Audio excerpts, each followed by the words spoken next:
here's something more amazing and actually scarier, but in the same vein, but actually scarier, because I think this could have long-term implications for freedom markets, companies in the United States. It's kind of interesting because I'm doing this course for Peterson Academy on the corporation, on the American business and business model, and kind of the history of the American business model, antitrust, cronyism, industrial planning.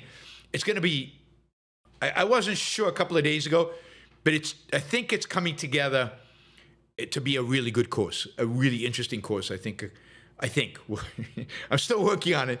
I'm going to devote all day tomorrow to working on it. Hopefully it'll all come together. I start teaching it on Thursday. But it really is. I think it's going to be a cool course, and of course you can't get anywhere else. I mean, the content exists, but I don't think anybody's teaching it. But this is really interesting. So mergers and acquisitions has been a big corporate governance issue since the 19th century, and the trust busters, and companies getting big, and foreign companies buying American companies has been always a little, controversial. And there was this bid of Nepo Steel to buy struggling U.S. steel here in the United States. And Biden succumbing to not the local union. The local union at U.S. Steel supports the deal, but the steel union overall, the big steel union, opposed it. So Biden, on the basis of national security reasons, halted the deal, right? Disallowed it. And Trump, during the campaign, said that he supported Biden in this, that he would not allow Nepo Steel to buy U.S. Steel. Well, it's just been announced that a deal is being made whereby Nepo Steel will partner. I mean, as far as we can tell, it's by. A lot of the details of this deal are still confidential, so we don't have it completely. But Trump has allowed Nepo Steel to buy U.S. Steel. What's the catch? Well, the catch is something that I don't know of ever happening in American history. I think this is a first. Other countries do this, but America's never done this. The catch is something called the golden share. And what Nepo Steel has agreed to is to grant the White House, the President of the United States, a golden share that gives the U.S. government, an extraordinary amount of influence over this new company, this U.S. Steel under Nepo Steel ownership. But this ownership is contingent on U.S. government approving many of its decisions. So it's a golden share, S-H-A-R-E, from shareholder, from stock.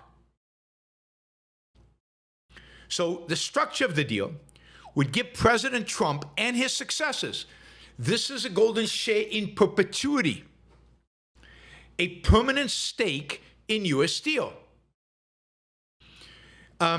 It would give them significant sway over its board of directors.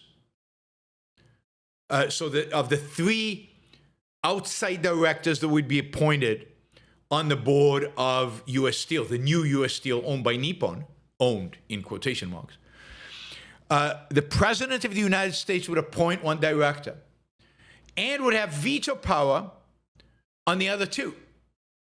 So basically, you would have 3 government-appointed outside directors, all of the outside directors, on the board of a U.S.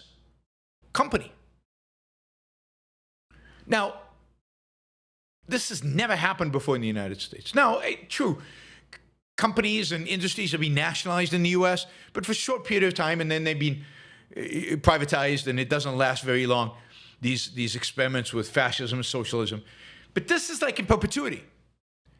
And this could be a model particularly for foreign investment in the United States. You want to invest in the U.S.? Sure. Do you have to give us a piece? Now, we don't know exactly what the deal includes, the full deal. It was hammered out in meetings late on Wednesday and Thursday night, but we still don't have the full deals. Now, remember, Nepo Steel's been trying to buy U.S. steel. It's a way for them to produce steel in the U.S. without having to pay tariffs to import it. And they have economies of scale, and they have managerial economies. I mean, there's a huge advantage here for Nepo Steel to do this deal, and they're paying a huge premium. So U.S. Steel shareholders loved this deal because they were going to get paid out and make a lot of money on a failed U.S. Steel company. And again, Biden blocked this. Trump was going to block this. But now somebody proposed this to Trump, and this idea of taking a stake and making the U.S. have control over U.S. Steel. Trump loves that. He loves that. He wants to, as president, also be CEO in chief. He wants to be able to run American businesses. And now he's got a chance, at least, to have veto power over much of what this business does. All right, it does look like the attack is going to be sooner rather than later by the U.S. According to Fox News, U.S. President Trump has requested that the National Security Council be in the Situation Room when he arrives at the White House later tonight from the G7 summit. I think that means they'll make the decision tonight. Now, Nepon had argued that this influence should expire, perhaps after 3 or 4 years, the duration of the Trump administration. But Commerce Secretary Lutnick, who is the chief negotiator on the American side, a real economic fascist, this guy's just an idiot in my view, insisted that it be in perpetuity, and supposedly, ultimately, Nepon agreed. Under the terms of this it's called the National Security Pact, which the companies signed on Friday, the U.S. government would retain a single share preferred stock called Class G, as in gold, and U.S. Steel's charter would list nearly a dozen activities the company cannot undertake without the approval of the American president or someone designated by him. Activities requiring the president's permission include the company transferring production or jobs outside the United States, closing or idling plants before agreed-upon timeframes, and making certain changes to how it sources raw materials. Now, the companies are calling it a partnership, but it's Nepon's buying it. There's not been any indication that the deal that shareholders are expecting, a $14.9 billion sale to Nepon, is off. So, I mean, this is, again, unprecedented, never been done before.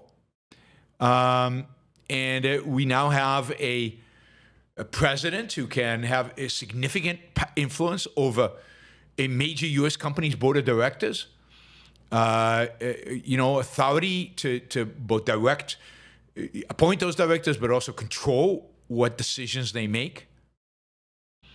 The share is supposedly non-economic, so it wouldn't grant the U.S. government any dividends. So Nepon would still be reaping profits. It wouldn't have to share the profits with the U.S. government. But it gives a lot of the control rights to the U.S. government. I mean, it's scary because you don't know where this leads, where this takes us, and this is what, this is what Trump has always wanted, and this is what I think everybody's afraid he would do. Take control over much of American industry, and hard to tell what this will actually lead to, whether it's a big deal, a small deal, this will just be a one-off and never happen again, or whether this is a real shift in American, government's attitude towards mergers and acquisitions. I mean, you can imagine an antitrust case where two companies want to merge, and the government says, okay, you can merge, but on condition that we get a golden share and we get to control major decisions in the company. Now, this is all done under national security ideas. By the way, other countries that do similar things, Brazil owns a similar kind of share in Embraer. China has a, indirect stake in TikTok and controls it. But of course, China controls a lot of companies. And the UK with defense company BAE, but never in American, as far as I can tell, never in American history has this happened. So somebody cares about governance, corporate governance, finance. This is spooky stuff. This is the government. The right claims they're not socialist, but this smacks of this horrible socialism. Is pretty amazing.